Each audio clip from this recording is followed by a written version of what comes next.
నువ్వు చెప్పు మీ డైరెక్టర్ గారి దగ్గర నువ్వు నేర్చుకున్నది ఏంటి అండ్ నీకు బాగా నచ్చింది ఏంటి? యాక్టింగ్ అనే చెప్పు. సార్ ఒక అరగంట పడుకొని వస్తారా పోనీ? నువ్వు ఇరుచుకుంటున్నా సరే ఎంత కష్టపడ్డారు సార్ అసలు. సెట్లో కూడా అండి ఎంత హార్డ్ చేస్తా ఉంటామా ఈ మగం చూడగానే అన్ని ఎగిరిపోతాయి ఒకసారిగా. అంత రిలాక్స్ ఇచ్చేవాడు.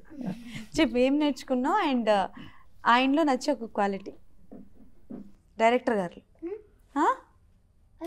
నువ్వు ఇంత అమాయకంగా ఫేస్ పెట్టకు, నువ్వు కనిపించేంత అమాయకుడివి కాదు. నువ్వు ఆ మాయకుడివే, అందుకే రాసుకున్నావు ఐ థింక్ లవ్ అని.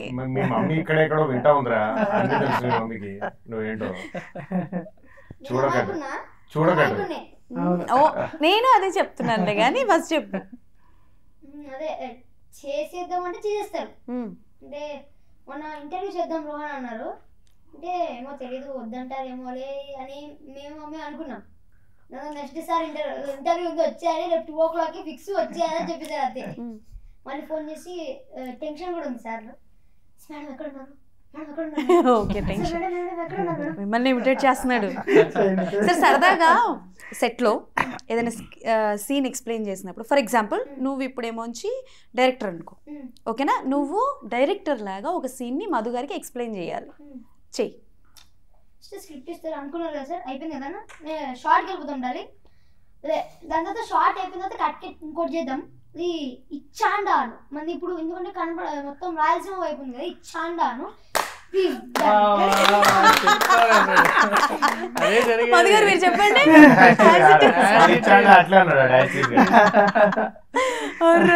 అంటే స్లాంగ్ లో కొన్ని గమకాలు ఉంటాయి కదండి. అంటే ఇక్కడ ఆంధ్రాలో అయితే ఏమండి అంటారు, ఇంకో చోట ఏండి అంటారు, అలానే ఏంది అని అటు సైడ్ అంటారు. ఆ స్లాంగ్స్ చెప్తున్నప్పుడు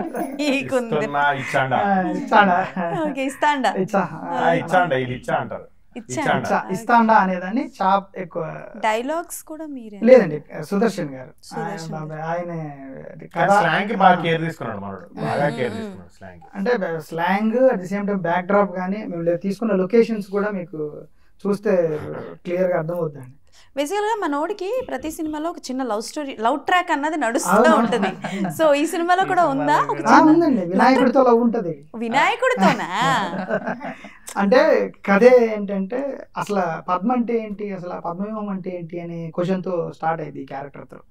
సో అందులోంచి వెళ్ళిపోతాం కథ. సో ఈయనదొక కథ, ఈయనదొక కథ, ఈయనదొక కథ. ఇటు నుంచి జర్నీ చేసే ప్రాసెస్ లో కనెక్ట్ అయ్యే ఏదైతే ఉంటాయో అలాగే 2 జనరేషన్ ఈ లవ్ స్టోరీస్ లో ఇది ఒక కీలకమైన క్యారెక్టర్.